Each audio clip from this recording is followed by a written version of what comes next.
You are listening to stories at Chubby Orange Audio. Wish you an enjoyable listening experience. My old husband just won $1 billion in the lottery and immediately demanded a divorce. I didn't hesitate at all, packed my belongings and disappeared from there.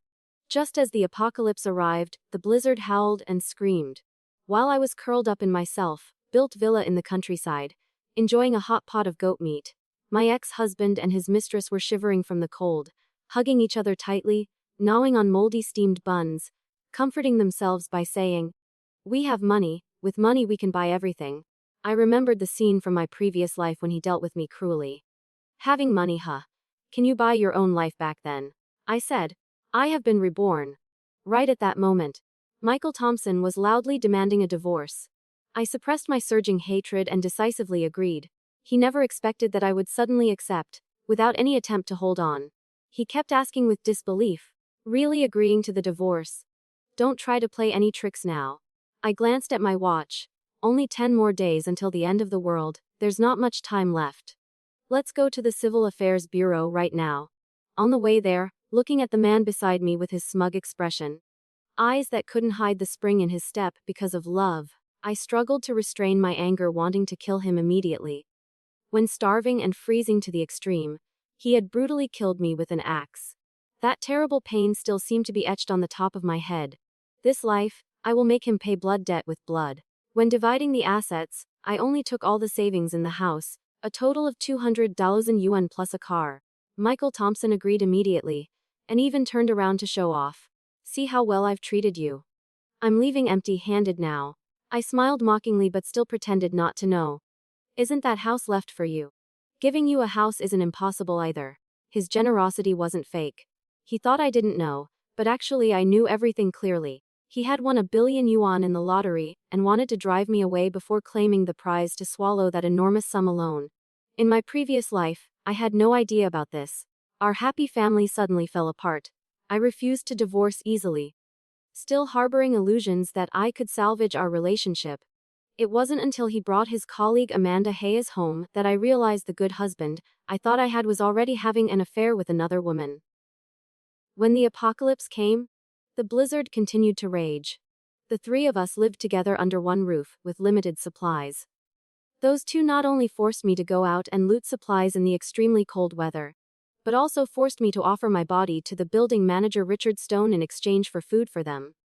But I would rather die than comply. During the struggle, Michael Thompson grabbed an axe nearby and chopped straight at my head. I didn't die immediately. When my consciousness was still lingering, I could still see the eyes of those two demons light up. "This is fresh meat. So tender. I've been feeding her well, haven't I?" Michael Thompson had spoken. And I didn't need that house anymore. In the apocalypse, high-rise buildings in the city are not only useless but also easily attacked by neighbors. This life, I will let that place become Michael Thompson's coffin. After filing the divorce papers, I immediately drove home to pack. When I had packed about half, Michael Thompson also returned. Looking at his face that couldn't hide his joy, I guessed he had already received the $1 billion prize. But I didn't care. I continued organizing my clothes, especially those thick winter outfits. Michael Thompson also just casually packed a few short-sleeved shirts and shorts, then waved goodbye to me in a showy manner. "Goodbye, my ex-wife. Take your junk back to that corner of the countryside where you belong. I have to go have fun now." Just like in my previous life, he went to Sanya Beach with that mistress Amanda Hayes, and when they returned, they happened to encounter extremely cold weather. The thin clothes made them unable to bear the cold as soon as they got off the plane. So they took their anger out on me, the person who almost arrived late because of the snow. He even forced me to take off the wool coat and sweater I was wearing for Amanda Hayes to wear, while he wore the wool coat. On the way home, even though the car heater was running at full capacity, I was still freezing and couldn't grip the steering wheel properly. Combined with the slippery road due to snow, despite being careful, I still rear-ended the car in front. As a result, Michael Thompson grabbed my hair and slammed my head against the steering wheel, then cursed at me. "You're such a waste. You saw me traveling with Amanda and deliberately wanted to kill me, didn't you?" As soon as Michael Thompson left, I immediately searched through every nook and cranny. His winter clothes. Take them all, I could give them to my father to wear. 8 thick blankets. These are my dowry, now that we're divorced, why shouldn't I take them? Preserved sausages, smoked meat. These were made by my mother, take them all. While sweeping through the kitchen, I accidentally saw a familiar axe. Originally used for chopping bones, unexpectedly in my previous life it became the murder weapon that took my life. I stared at it for a while, then casually picked it up and placed it on the counter. Finally, I looked around the house that seemed unchanged, but was actually empty. I installed real-time surveillance cameras in several important but discreet locations. After finishing everything, I loaded my belongings into the car and hurriedly returned to the house in the rural suburbs outside the city. That very night, as soon as I saw my parents, tears immediately streamed down my face. In my previous life, electricity and internet were cut off. I couldn't contact them one last time, and didn't know if they survived that natural disaster. Seeing me cry, they were frightened and quickly asked what had happened. I hesitated for a moment, then told them everything, including the rebirth and the natural disaster. My mother was so angry she cried. My father lit a cigarette and cursed. That bastard Michael Thompson is truly an animal. Dad, now is not the time to talk about this. We must quickly repair the house and stockpile food and necessities. My father stubbed out his cigarette and decisively said, "All right, we'll do whatever you say, daughter." I doubtfully asked again, "Do you really believe in this rebirth story? Don't you think I'm having delusions from being stimulated?" My father patted my head. "Whether it's real or fake doesn't matter, as long as our daughter is happy. Whatever you want to do, your parents will be by your side. Our house is located in an orchard on the edge of the village. My parents have been fruit farmers all their lives, so they built a 3-story house right in the middle of the orchard for convenient living and taking care of the trees." I looked at the small house that was only built a few years ago, and still felt it wasn't sturdy enough. The blizzard wasn't just snow, but also wind. In my previous life, when living in the apartment building, the entire building was violently shaken by the wind. Dozens of units had their windows broken. The wind force was no different from a hurricane.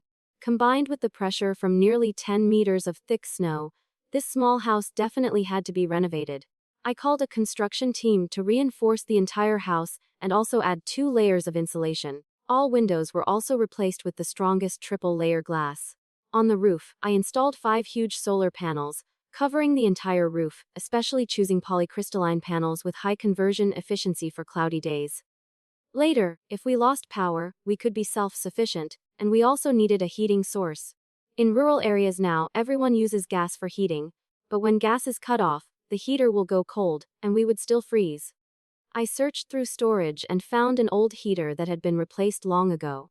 This type of stove uses coal to generate heat. This was how we got through winters when I was little. But this stove hadn't been used for a long time. It was covered with rust and dust. Dad saw me struggling and asked about the situation, then laughed loudly. "You can't buy coal anymore now. Even if this stove could work, it would be useless. Don't worry, daughter. Dad will buy you something better." At dusk, my father drove back a small truck. On the truck were 5 brand new pellet stoves along with hundreds of bags of fuel. Pellet stoves can boil water, cook rice, and the fuel is durable, safe, and environmentally friendly. I placed one in each bedroom on the 3rd floor and one in the living room, and put the remaining 2 on the 2nd floor. I stored all the fuel on the 1st floor. When the snow gets over 10 meters thick, the 1st floor won't be habitable anymore, so I'll use it as a warehouse. When the workers finished installing the chimney, it was already late at night. The 3 of us hurriedly ate dinner, and went to bed early to regain strength for tomorrow's battle preparations. The next day, our family split into 3 groups. My father went to the nearby market to buy various freshly slaughtered pork, goat, beef, chicken, and duck. I drove to a large supermarket to buy essential consumer goods and instant food. My mother stayed home to harvest vegetables and fruits from the garden. It was September, and vegetables and fruits were in peak harvest season, so this was no small task. At the supermarket, I first bought more than 10 soft, warm down comforters, electric blankets, along with the longest down jackets with the most down and the most expensive, thinnest thermal underwear. Then I loaded boxes of toilet paper, disinfectant, and daily consumer goods into the cart until it was full. These items have long expiration dates, so stockpiling more wouldn't be wasteful. I also took quite a lot of instant food in case we couldn't cook. We'd still have something to fill our stomachs. Leaving the supermarket, I passed by a safety equipment store and went in to buy military jackets, waterproof rain boots, waterproof down gloves, and thermal masks. According to my prediction, if we survived the disaster, the weather would be even colder for a period of time. Then we would need these things to shovel snow, remove ice, and drain water. I drove a sedan with limited capacity, so I had to make 3 trips to transport everything home. My father also bought quite a lot of meat. Besides pork, goat, beef, chicken, and duck, there were also various bones, fresh fish, and shrimp.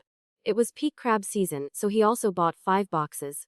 Even though he drove a small truck, he still had to make several trips. Dad also rented 5 commercial freezers to store the meat. Although when the blizzard comes, the first floor without heating will become a natural ice cellar, we still needed freezers to preserve the meat during these few days. While I was helping to organize meat into the freezers, I discovered that one compartment was already full of various ice creams. My mother stood beside me, smiling and scolding. "Your father only knows how to spoil his children. Afraid that you'd crave ice cream, he specially bought a whole pile like this. I'm telling you, daughter, you should still eat less ice cream. Moreover, hearing you say the weather will become so cold, you definitely shouldn't eat cold things anymore." Mother was still muttering in my ear. My hands were freezing from contact with the cold air, but my heart warmed up completely. Because this area had sparse population, our activities didn't attract attention. Shopping outside was done. Next, father and I started helping mother harvest vegetables and fruits. Regardless of size, ripe or not, everything was picked and brought to the first floor. Moreover, my father was afraid that having few varieties would quickly become boring, so he went to the market again to buy another batch of fresh vegetables and fruits. They filled an entire room, making my mother even more worried. Some things could be stored for a long time and stay fresh at low temperatures, but others couldn't tolerate the cold. For example, eggplant, green beans, lotus root, and so on. How to handle them properly to maximize use without waste became a problem. I winked at my mother. "Mom, think about how our family celebrates New Year." My mother clapped her hands. "That's right, still my smart daughter." So mother quickly heated oil in the pan to make filling, then started frying eggplant, lotus root, and a whole basin of radish balls. Meanwhile, my father went to buy a cart full of seasonings along with oil, rice, and flour. My mother had me taste a piece of freshly fried eggplant, crispy and delicious. I picked up a piece, blew on it gently to cool it down, and slowly savored the fragrant taste I hadn't had in a long time. My heart also seemed to return to those childhood years, peaceful and tranquil. After relaxing for half a day, I opened my phone to check the situation outside.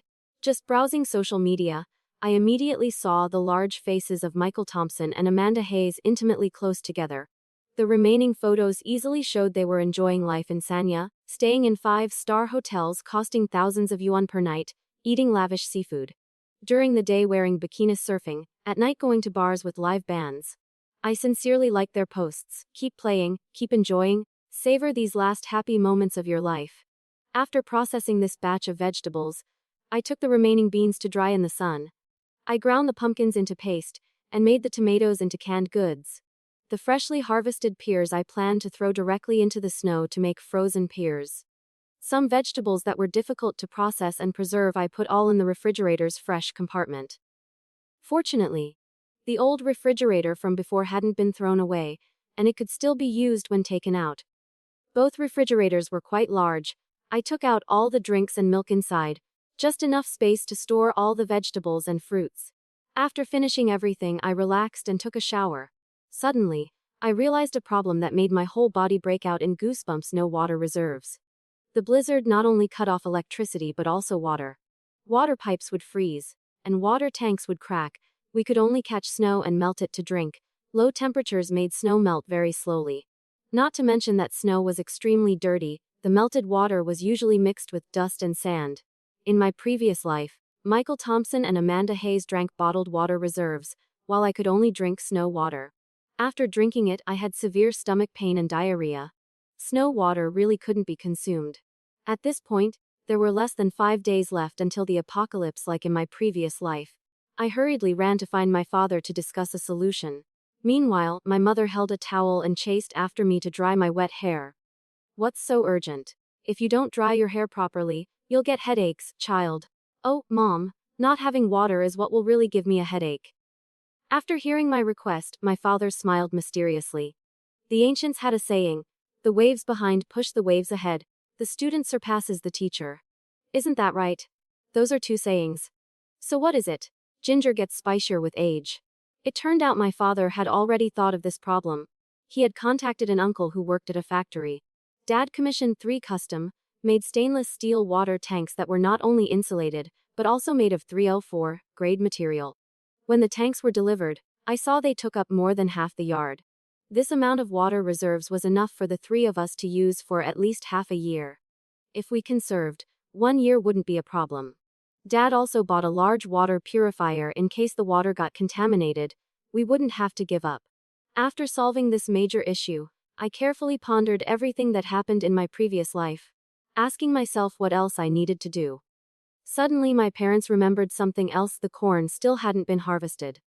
Although the corn wasn't completely dry yet and it wasn't harvest time, if the blizzard arrived, leaving it there would be such a waste. So they hurriedly contacted a harvester to harvest the corn early. This time we finally attracted the attention of the villagers. They stood at the field edge pointing and discussing. This Chen family, I think they've gone confused from growing fruit trees. The corn won't be ready for harvest for another 10 days. Harvesting this early will make it moldy. Moreover, corn buyers seeing such high moisture content won't buy it either. My parents just smiled and said it was fine. I also kindly reminded them, uncles and aunts, our family feels this year's weather is abnormal, so we're harvesting early for peace of mind. They snorted dismissively. What does a little girl know? How many times have you been to the fields?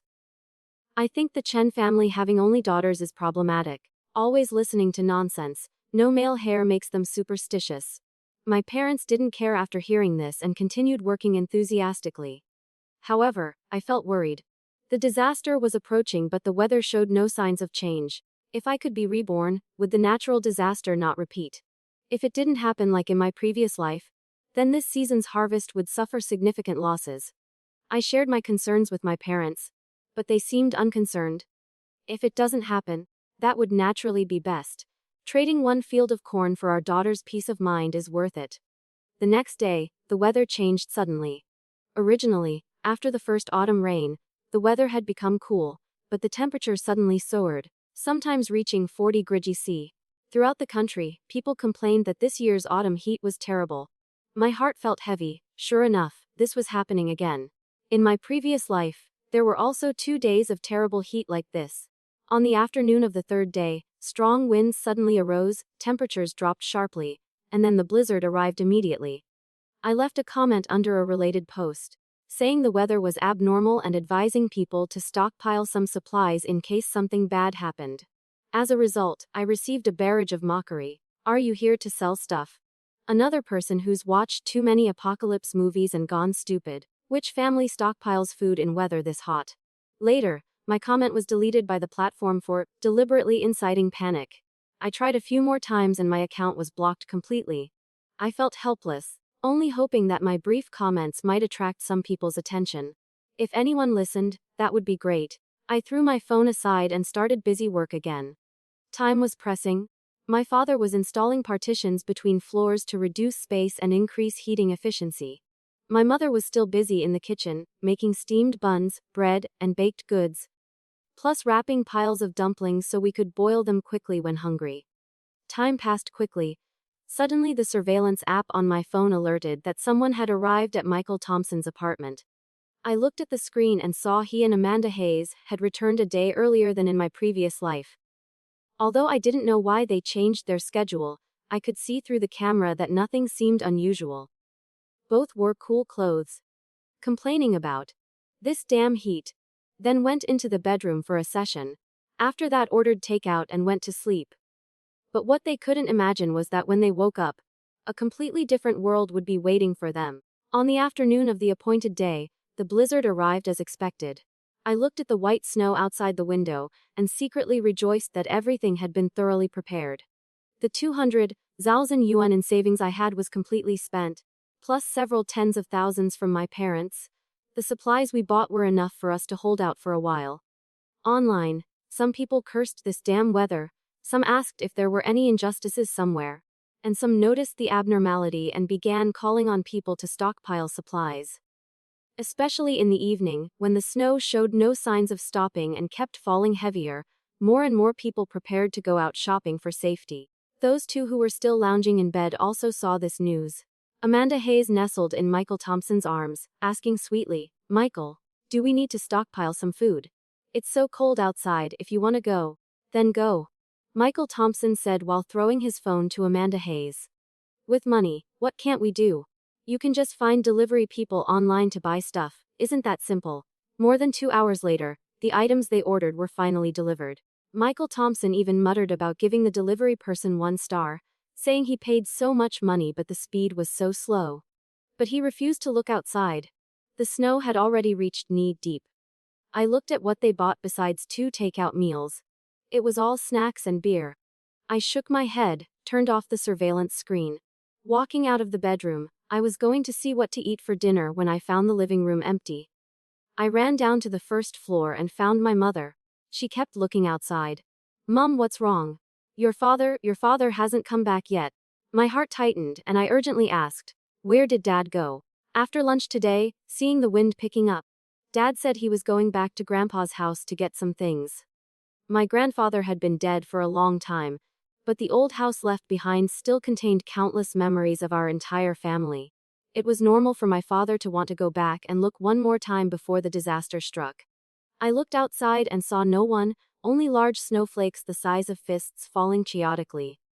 The wind was so strong you couldn't open your eyes, visibility was extremely low. The layer of snow on the ground made walking difficult, and when it got darker, it would be easy to lose direction. I stood in the cold wind sweating, immediately preparing to go look for Dad. Just as I had gone upstairs to change clothes to drive out, I heard my mother cry out joyfully, "He's back, your father's back." I rushed to the door and saw my father open the car door, step out, and say proudly, "Good thing Dad thought ahead and installed tire chains early, otherwise I wouldn't have made it back until midnight." My mother rushed over scolding, "You're still acting proud. You almost scared me and our daughter to death. Why didn't you get whatever it was earlier, waiting until today?" My father wasn't angry, transferring items from the truck one by one. First were farming tools like hoes, sickles, hammers, and a chainsaw. These things were not only useful for shoveling snow, but could also save lives at other critical times. Next was a sack full of persimmons. These are the crisp persimmons that our daughter loves most, picked from the tree in front of our old house. Dad waited until today when they were almost all ripe before picking them all. I don't know if it was because of the strong wind or some other reason. My eyes became blurry with moisture.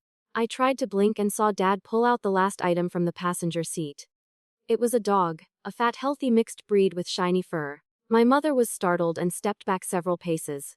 The dog also seemed scared, immediately running behind my father, tail tucked.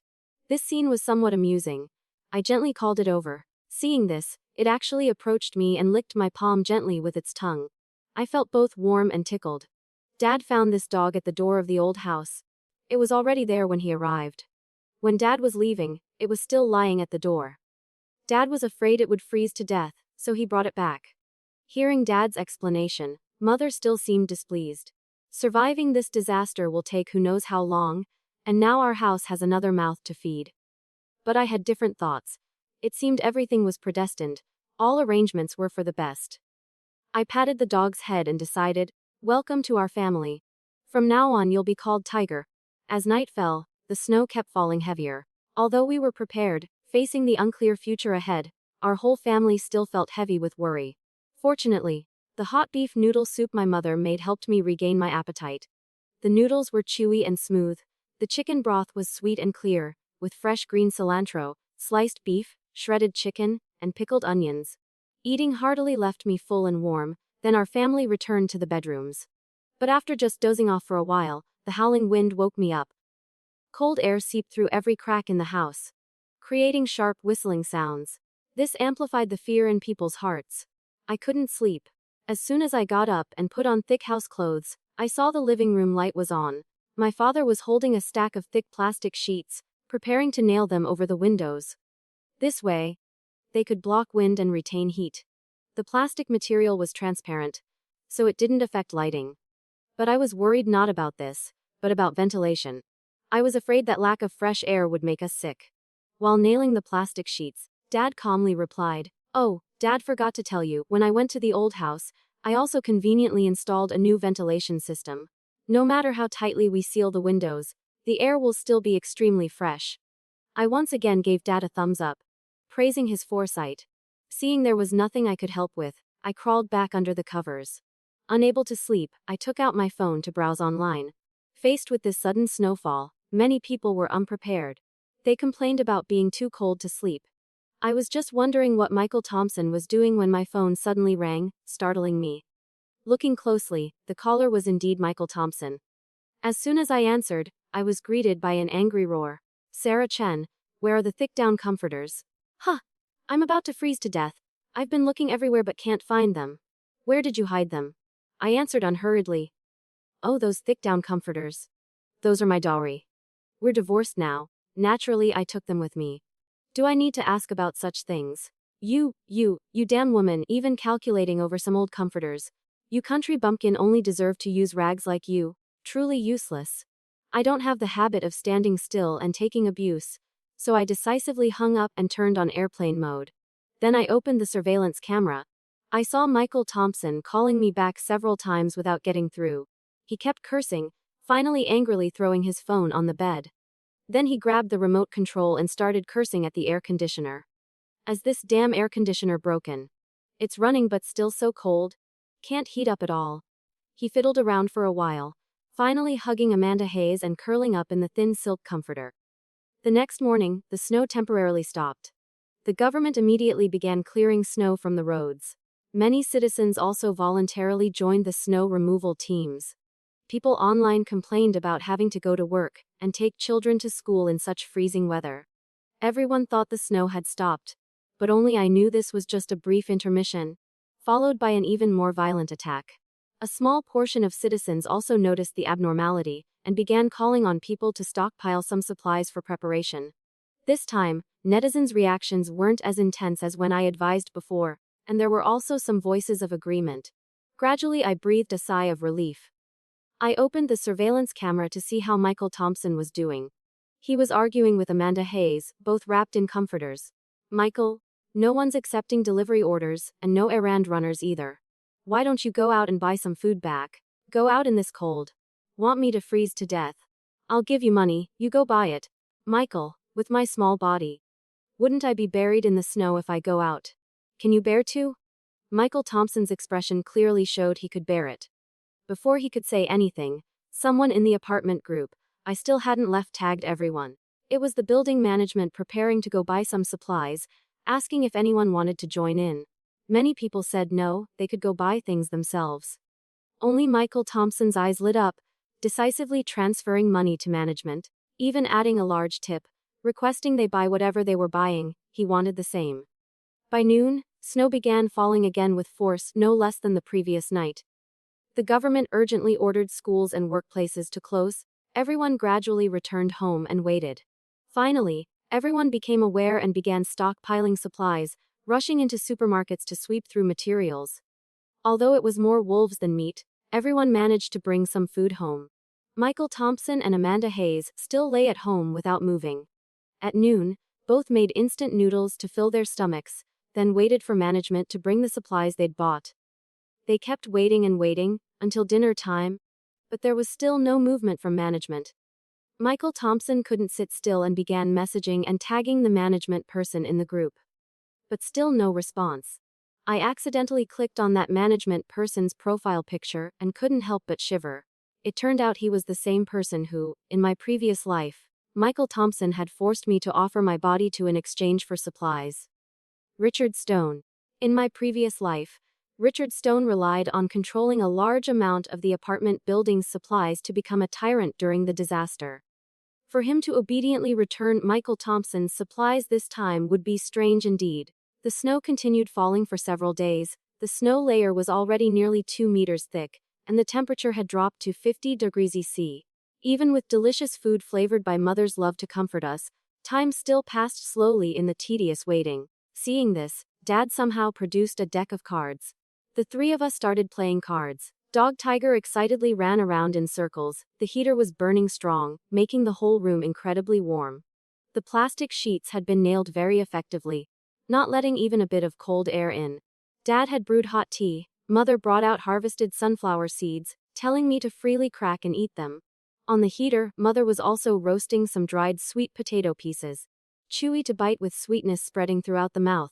I took out a tablet to play Empresses in the Palace as background sound. Our whole family was immersed in joyful laughter and conversation, completely not feeling that outside was a world of ice and snow. On Michael Thompson's side, he and Amanda Hayes were still surviving on the snacks they'd bought earlier, miserably waiting for management to deliver supplies. The two were so cold they had to huddle together in the same comforter, but still frequently fought over a single snack. That day, I had a really good sleep. After waking up, I was about to take a popsicle to refresh myself when I smelled a rich aroma of meat. Looking into the dining room, I saw Mother had prepared a pot of goat bone hot pot.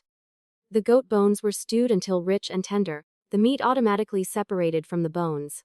There were also various meat rolls, vegetables, and tofu as accompaniments.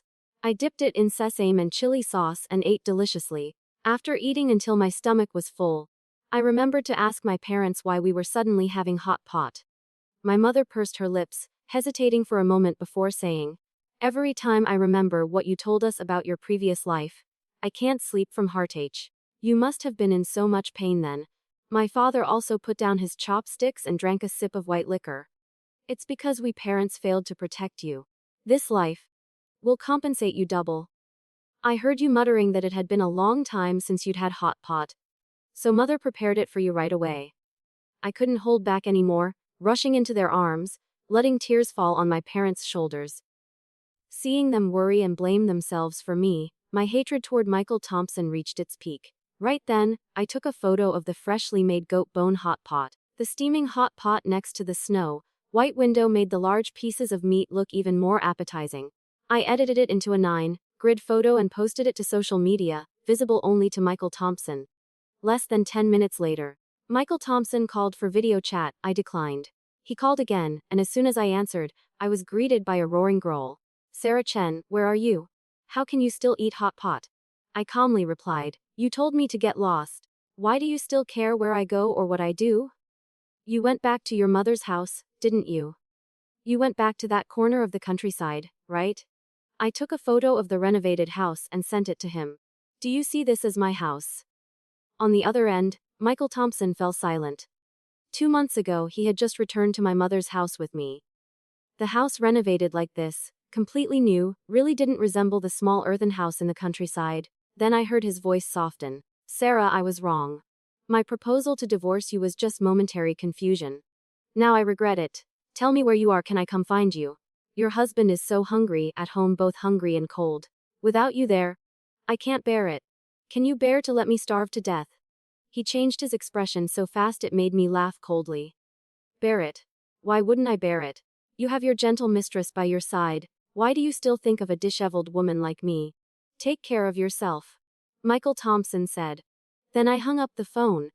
I opened the surveillance camera and saw that after being hung up on, Michael Thompson had kicked a chair hard and then searched frantically through the house for food. Their snacks seemed to be completely gone, only leaving behind a pile of trash bags. Finally, he could only take a cup of water and gulp it down. It seemed partly from anger, partly to fill his empty stomach. "Keep drinking, and when there's no more purified water to drink, you'll know how wasteful you've been." After drinking, he pondered for a while, then whispered something in Amanda Hayes' ear, and then both of them sneakily left the house. After more than an hour, the two returned. They hurriedly rushed in and immediately locked the door. Both were panting heavily, sitting on the floor to rest. Looking closely, Michael Thompson had a black eye, and there were several bloody scratches on his face. Amanda Hayes was in worse condition. Her hair was a mess like a bird's nest, blood at the corner of her mouth, and the down jacket she wore out was nowhere to be seen. In their hands they held several plastic bags containing what appeared to be instant noodles, sausages, self-heating hot pot, and other instant foods. Following this, messages in the apartment group started appearing frantically. 2 girls renting an apartment on the 8th floor east side were cursing, accusing them of breaking and entering to rob, losing all humanity. Message after message continuously disrupted the group, but strangely, no one responded. I sighed softly. This undoubtedly awakened the demon in everyone's heart. In hunger and cold, when unable to wait for supplies, unable to see the future, in this apocalyptic situation where life could be lost at any moment, humanity and morality became the most unnecessary things. Once someone had paved the way, others didn't need to hold back anymore. I don't know how many days passed. Snow kept falling. The snow layer had reached the second floor. Temperature dropped to 60 degrees C. No matter how high we turned the heater, the room still exhaled cold air, unable to warm up. We had to turn on electric blankets, wear thermal underwear and thick house clothes, continuously drinking hot tea to endure. Fortunately, we had dog Tiger, whose plump body with lots of fur was like a large hand warmer. He curled up in my arms so both of us could warm each other. Then, another piece of bad news arrived: the electricity was cut off. At the same time, the internet also went down, leaving us completely cut off from the outside world. What was even more unexpected was that the solar panels we'd installed didn't have much effect. Even when installed at an angle, they were still half buried by snow. Added to the overcast sky with no sunshine, the electricity generated was very little. Fortunately, Dad had prepared 5 large batteries and more than 10 high-capacity power banks. Otherwise, we would have fallen into dire straits immediately. To save electricity, we turned off all electric blankets. During the day we only used 1 heater in the living room, at night only 2 heaters in the bedrooms. We had planned for 3 people to sleep in 1 room and only need 1 heater.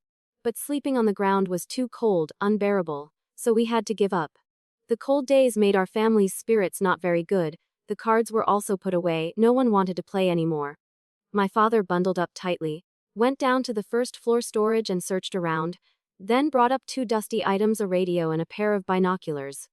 Dad tuned around and caught a signal. It was an announcement from the government calling on people to actively save themselves and informing that they had started airdropping supplies to various areas. At the same time, power line repair teams were also actively working. Having information from the outside, our spirits gradually calmed down. Life was no longer so difficult. Mother made spicy grilled meat. I ate while flipping through comic books I'd bought in middle school. When my jaw was tired from chewing, I ate another glutinous rice and red bean steamed bun Mother had just steamed. Chewy and sweet. After eating, both my life and stomach became fuller and more abundant. When tired of reading, I took out the binoculars to look out the window, although it was still just white everywhere, day after day without change. Each time I looked my heart seemed to fly outside, no longer feeling restless or trapped. However, this peaceful life was broken one night. At 2:00 a.m., when everyone was sleeping most soundly, dog Tiger, who was curled up at the foot of my bed, suddenly rushed out. Then came the sound of shattering glass. The plastic sheeting was also cut and torn. Along with Tiger's fierce barking, I immediately jumped up and rushed out, seeing 2 or 3 black shadows climbing through the window to break in. At this time my father also came out from the bedroom, carrying an iron rod and charging forward to fight back. Tiger was not to be outdone, also rushing up to bite and tear. Faced with such fierce counterattack, before I could even recover, the battle was over. Those 3 fled in haste. When leaving, Tiger was still biting tightly onto one person's thigh, not letting go. Perhaps they never expected our house to have such a fierce dog. Seeing the black shadows disappearing in the snow outside the window, we dared to turn on the lights. Glass fragments were scattered everywhere, with scattered blood stains. Mother and I hurried to check if the person and dog were injured. My father was fine, just his palm was scratched a bit from using too much force. Tiger seemed more seriously injured. His right front paw was stuck with a glass fragment remaining on the window, but not bleeding much. It seemed the blood was mainly from the robbers. I quickly took out the first aid kit I'd prepared long ago. Inside were various medicines I'd stockpiled. I carefully cleaned the wounds and bandaged both of them. Tiger didn't show any pain at all. He even stuck out his tongue, bared his teeth in a smile, looking smug and proud. I laughed, kissed Tiger's head and gave him a piece of jerky. That entire night, none of our family slept well. As soon as dawn broke, Mother got up to simmer bone broth for Tiger to nourish him.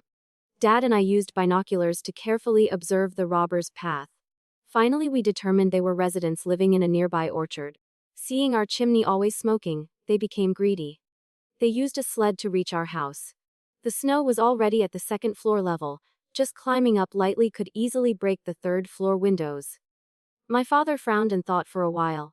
Finally went to storage and took out more than 30 large bear traps. These traps were originally for use in the orchard, but my father thought they were too powerful and didn't use them before. Now they could play their role. Dad placed traps around the house.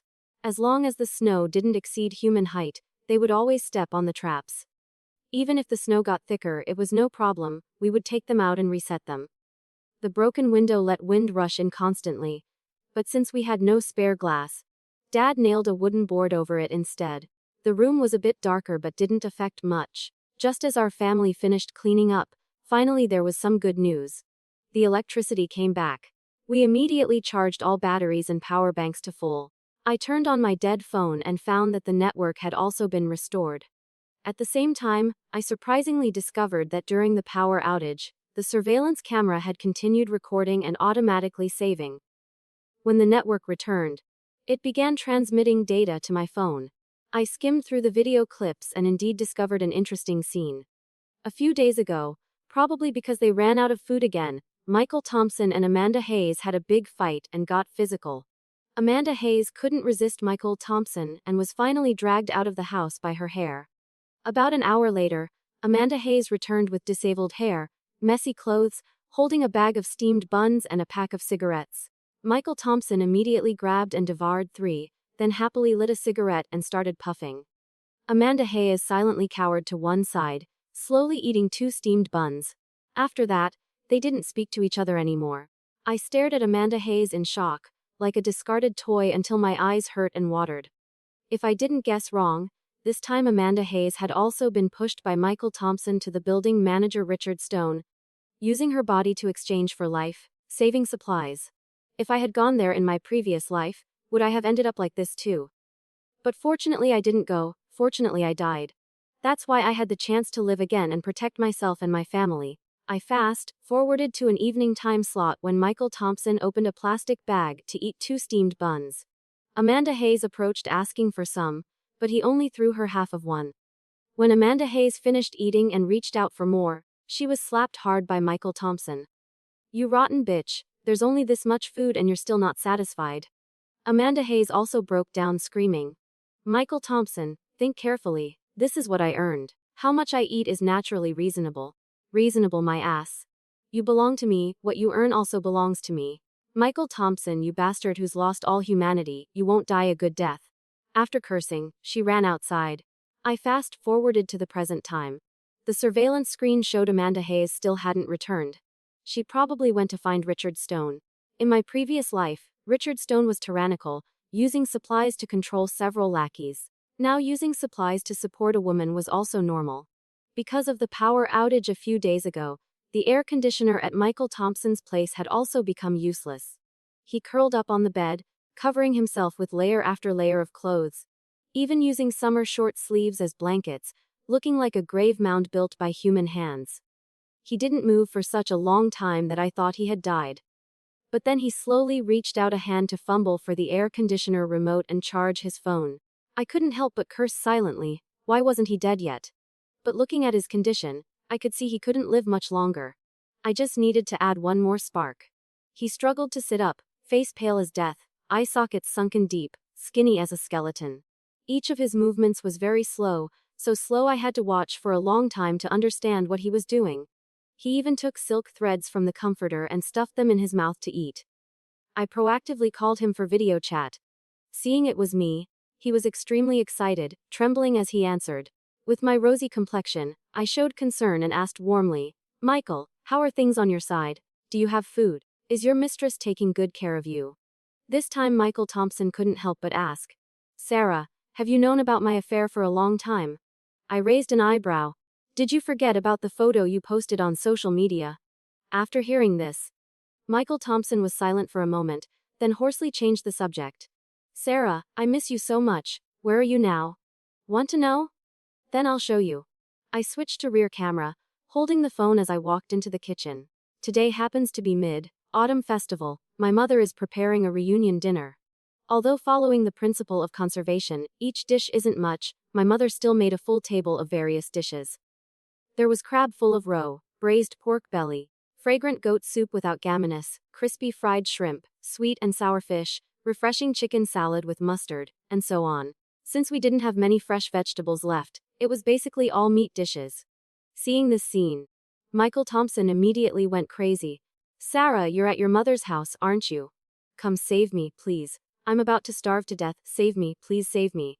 I know I was wrong. I won't have affairs anymore. Save me, and we'll live a good life together in the future. Live a good life with me." Was he granting me a favor? I wasn't angry either, just smiled slightly. "You're really delusional. But anyway, we were husband and wife. I can't bear to watch you starve to death. Let me show you a way out. Tell me, tell me." The man on the other side of the screen cried until snot ran into his mouth, urgently asking. Distant water can't put out a nearby fire. Think about it, isn't your mistress eating and drinking well downstairs? She used to say she loved you to death, but when it comes to the crucial moment, does she remember you? After saying this, I hung up the video call. Let that evil couple torture each other. In my previous life, my tragic death, Amanda Hayes couldn't escape guilt either. She not only stole my clothes, but also joined Michael Thompson in beating me and not letting me eat. When the snow was waist deep, she even incited Michael Thompson to force me to go outside to find supplies. Even the idea of making me offer my body to Richard Stone in exchange for food was her initiative. How could I let her live peacefully this life? I switched back to the surveillance screen. Michael Thompson crawled out from the pile of clothes, frantically destroying everything around him. He smashed from the bedroom to the living room, his strength quickly exhausted. Then he collapsed on the sofa, dazed for a while, then stood up and left the house. Soon after, he returned with someone else. He grabbed Amanda Hayes by the hair, dragged her into the house, slammed the door, then started beating her. "You rotten bitch, you went out to enjoy yourself but didn't think of me. You ungrateful wretch, how dare you abandon me, only thinking about your own survival. Did you think of me? I'm about to starve to death here. Hurry up and go to Richard Stone to get food for me." Hearing this, Amanda Hayes went crazy, struggling and resisting non-stop. Although Michael Thompson had no strength left, he still had the physical advantage. Amanda Hayes tried to escape but couldn't, her hands constantly groping for a tool to fight back. Then she felt the axe. She lifted it heavily and chopped down at the man's head. Michael Thompson's eyes widened in disbelief.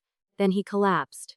Amanda Hayes was afraid he would wake up, picked up the axe, aimed at the axe blade, and forcefully chopped several more times at his body. Only when Michael Thompson was completely dead did Amanda Hayes panic and flee.